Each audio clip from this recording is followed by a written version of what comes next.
জাগার মধ্যে দাঁড়িয়ে থাক, ওলামা একদম বিভিন্ন স্পটে দাঁড়িয়ে থাকবে। আঙ্কেল এনি প্রবলেম, কোন ঝামেলা ছেলে বাবা গো, জামিলার কথা বললে তোমার কি লাভ হবে? আমার সন্তান আমার কথা শুনে নাই, আমার বিবি আমার কথা শুনে নাই।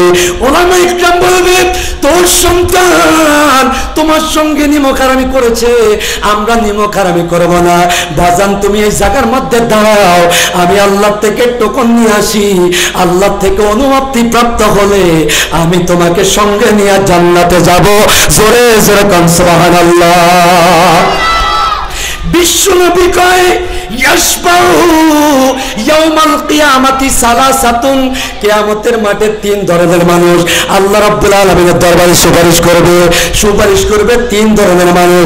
আল্লাহর সুপারিশ ছাড়া, আল্লাহর অনুমতি ছাড়া কোনো মানুষ সুপারিশ করতে পারবে না। আল্লাহ কয় মান জাল্লাযী ইয়াশফাউ ইনদাহু ইল্লা বিইজনি, এমন কে আছে রে আমার অনুমতি ছাড়া সুপারিশ করবে? আমার অনুমতি নিয়ে তিন ধরনের মানুষ আমি আল্লাহ রাব্বুল আলামিনের দরবারে সুপারিশ করবে।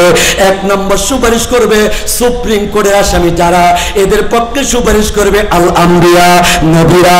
হাইকোর্টের আসামি যারা, এদের পক্ষে সুপারিশ করবে উলামায়ে কেরাম। জজ কোর্টের আসামি যারা, এদের পক্ষে সুপারিশ করবে শুহাদায়ে আযম নবীরা, উলামায়ে কেরাম আর শহীদ। তিন ধরনের মানুষকে আল্লাহ রাব্বুল আলামিন সুপারিশের পারমিশন দিবেন। আল্লাহ বলবে হাফেজে কোরআন রে ওই জায়গার মধ্যে গিয়া দাঁড়িয়ে থাক, জায়গার মধ্যে দাঁড়িয়ে থাক, আর ওই জায়গার মধ্যে যাইয়া দেখ কাকে কাকে তোর পছন্দ হয়। এমন 10টা লোককে বাইসা নিয়ে আয়, আমি আল্লাহ 10টা লোককে গইনা আমি তোর সাথে দইরা জান্নাতের টিকিট দিয়া দেব। জোরে জোরে কান সুবহানাল্লাহ। ও মুসলমান, তিন ধরনের মানুষ আল্লাহর দরবারে সুপারিশ করবে। এক নম্বর হলো নবীরা, দুই নম্বর হলো উলামায়ে কেরাম, তিন নম্বর হলো শহীদরা। তিন ধরনের মানুষকে আল্লাহ রাব্বুল আলামিন কিয়ামতের মাঠে সুপারিশ করে জান্নাতে নেওয়ার পারমিশন দিবেন। এই তিন ধরনের মানুষের সাথে কারা কারা থাকতে রাজি আছেন একটু হাতটা বাড়ান। আল্লাহ এই হাতগুলোতে তুমি কবুল ও মঞ্জুর করে নাও। জোরে কর আমিন। আরো জোরে কর না আমিন। আরেকটু জোরে কর। নির্ভীক মোরা সিংহের জাতি, বাতিলকে ভয় করি না।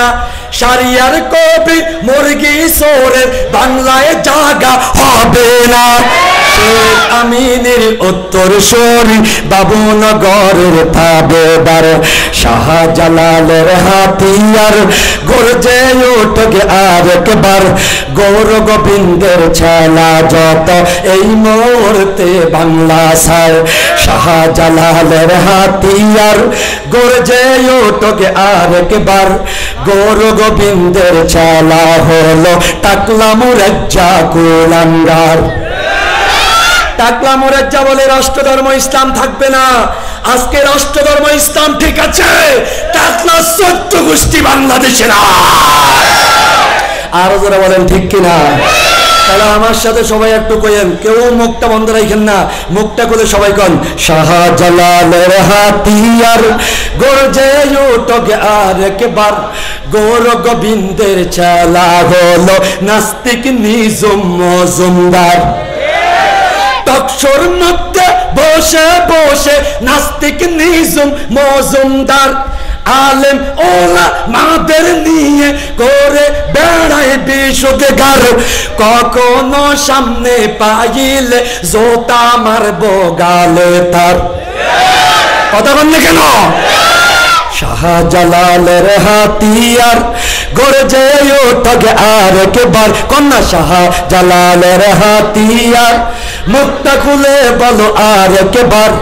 গৌর গোবিন্দের ছেলা যত এই মুহূর্তে বাংলা সার। ঠিক কিনা? সবাই বলেন ঠিক কিনা?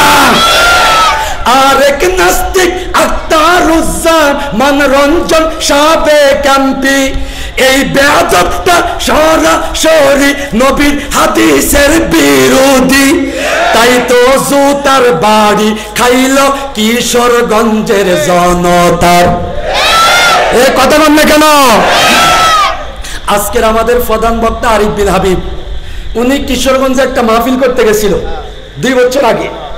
ওনার বয়ানের মাঝখান দিয়া উনি চলে যাওয়ার পরে এক নাস্তিক, এটা তৎকালীন সরকারের মন্ত্রী না, তার আগের কোন সরকারের মন্ত্রী ছিল, আখতারুজ্জামান রঞ্জন, এ বেয়াদবে দাঁড়াই বলে হুজুরে এতক্ষণ পর্যন্ত যা বলছে হাদিসের নামে সব মিথ্যা কথা বলছে। জোরে নাউজুবিল্লাহ।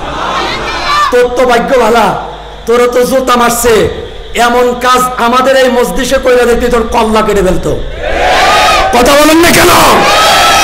আরিফ বিন হাবিব, এরা হাজার বছরে একজন জন্মায়। জোরে ঠিক কিনা? এরা যদি মিথ্যা কথা বলে বেটা, সত্য কথা বলবো কেটা? তাহলে এই জাতীয় বেটারা, গতকালও দেখলাম আমাদের বাংলাদেশের একজন বড় আলেম, আমার অত্যন্ত কাছের মানুষ আব্দুর রহিম আল মাদানী, তার বয়ানের মধ্যে বাধা দিছিল, পাবলিকের লুঙ্গি খুললা ল্যাংটা করে দৌড়াইছে। এখন আর ওই বাংলাদেশ আগের বাংলাদেশ না, এটা নতুন স্বাধীন বাংলাদেশ। কথা বন্ধ গেল? এটা কি বাংলাদেশ? জোরে বল, কি বাংলাদেশ? এই বাংলাদেশ নতুন বাংলাদেশ। এই বাংলাদেশের মধ্যে কোন রামবাম, কোন নাস্তিক পড়তার চোখ রাঙ্গিয়ে কথার সুযোগ নাই। ছাত্র জনতার ঐতিহাসিক বিজয় হয়েছে, ছাত্র জনতার ঐতিহাসিক বিজয় হয়েছে, সেই কারণে দেশটাই আবার স্বাধীন হয়েছে। হায় হায়, সেই কারণে দেশটাই আবার স্বাধীন হয়েছে। কন্যা, ছাত্র জনতার ঐতিহাসিক বিজয় হয়েছে, সেই কারণে দেশটাই আবার স্বাধীন হয়েছে। কন্যা, সেই কারণে